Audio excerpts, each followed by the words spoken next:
Здравейте! Днес ще плетем с мека прежда. Тя не е точно мека, но пак ще използваме Alize Softy. Както виждате, не е този път Alize Fluffy. Този път ще ползваме Alize Softy. Извинете ме, че е малко така, но просто такова. Държачката ми е много висока. И да. Ето ми моето крайче.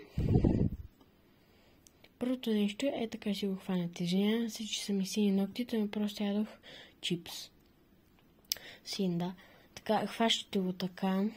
Тук искате да получите хикс. И нали тук имате две. Промушвате иглата през едното. Взимате това. И го промушкате. А сега тук ще покажа как се плете кръг.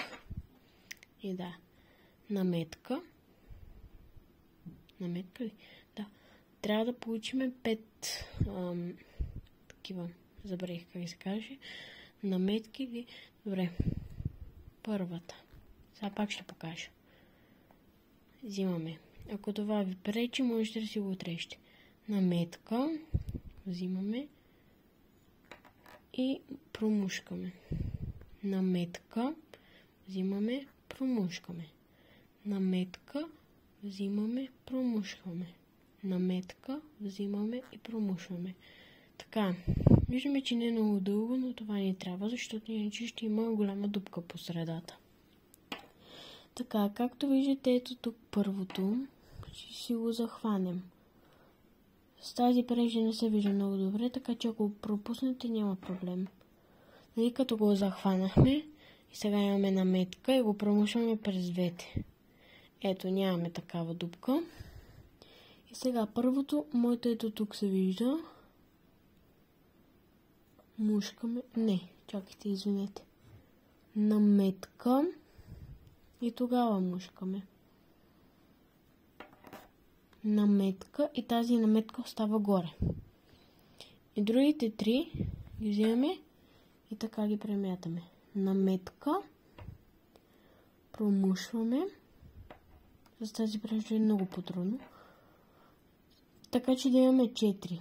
Отдолу трябва да имаме 3 и отгоре наметката. Промушкаме. Наметка. Промушкаме. Момент. Ето, аз като ви казвам, че е трудно с тази прежда, значи не ви лъжа.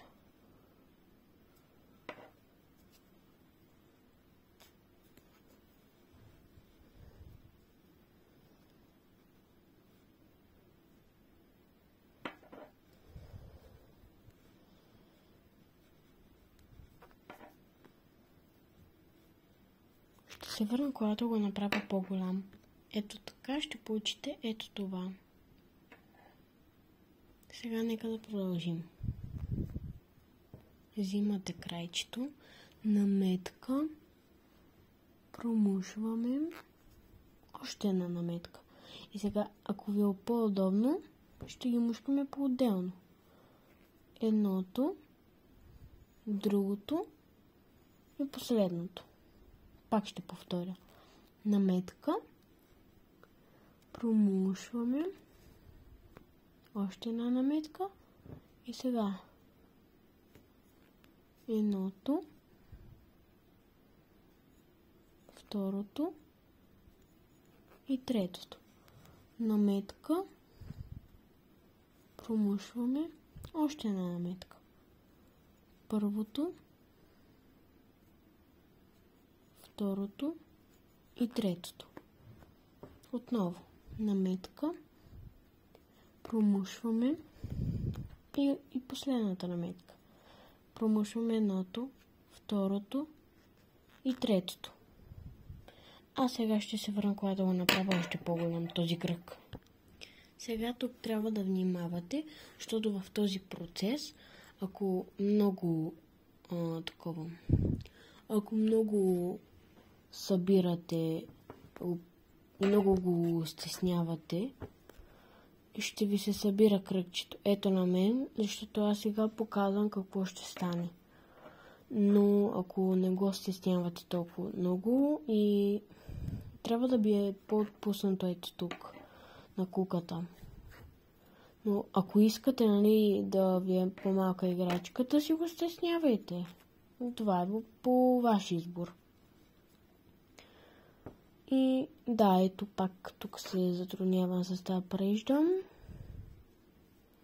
И да, това беше за днес. Стана като малка шапчица. Така че ако имате малка кукличка, можете да се я сложите. Довиждане, до нови срещи!